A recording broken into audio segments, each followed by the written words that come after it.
Evening edition തുടരുകയാണ്. PSC പരീക്ഷ എഴുതി റാങ്ക് ലിസ്റ്റിൽ ഒന്നാമതെത്തിയിട്ടും ജോലി കിട്ടാതെ ഒരു ഉദ്യോഗാർത്ഥി. കൊമേഴ്സ് അസിസ്റ്റന്റ് പ്രൊഫസർ പരീക്ഷയിൽ ഒന്നാം റാങ്ക് നേടിയ നീനുവാണ് ജോലിക്കായി അലയുന്നത്.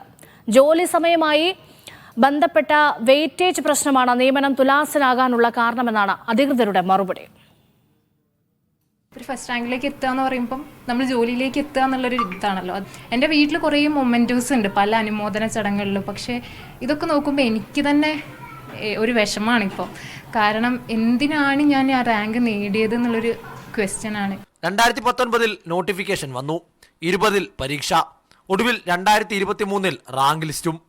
4 വർഷത്തെ രാപ്പകലില്ലാത്ത കഷ്ടപ്പാടിന് ഫലമായി കോഴിക്കോട് മണാശ്ശേരി സ്വദേശി നീനുവിന് ലഭിച്ചത് ഒന്നാം റാങ്ക്. തകർന്നുപോയ ജീവിതത്തിൽ നീനുവിന് അതൊരു പുതിയ പ്രതീക്ഷയായിരുന്നു. സാധാരണഗതിയിൽ പരമാവധി 2 മാസം അതിനുള്ളിൽ നിയമനം ലഭിക്കേണ്ടതാണ്. പക്ഷേ 6 മാസമായിട്ടും അനക്കമൊന്നുമില്ലാതായപ്പോൾ അന്വേഷിച്ചിറങ്ങി.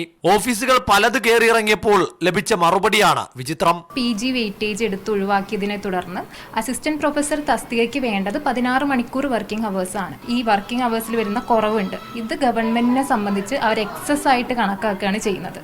ഈ ടീച്ചേഴ്സിനെ 16 മണിക്കൂറിലേക്ക് പുനർക്രമീകരിക്കാതെ പുതിയ അപ്പോയിന്റ്മെന്റ്സ് ഒന്നും നടത്തില്ല.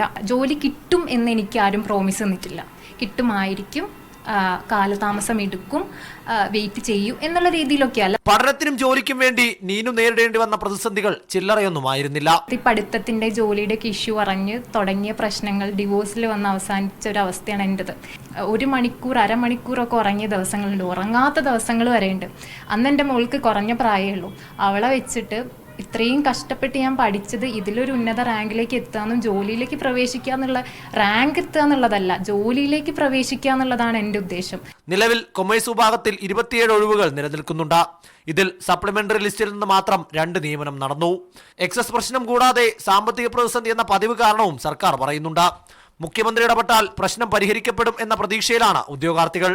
ഗോപാൽ ശീലാസനൽ, മീഡിയ 1, തിരുവനന്തപുരം.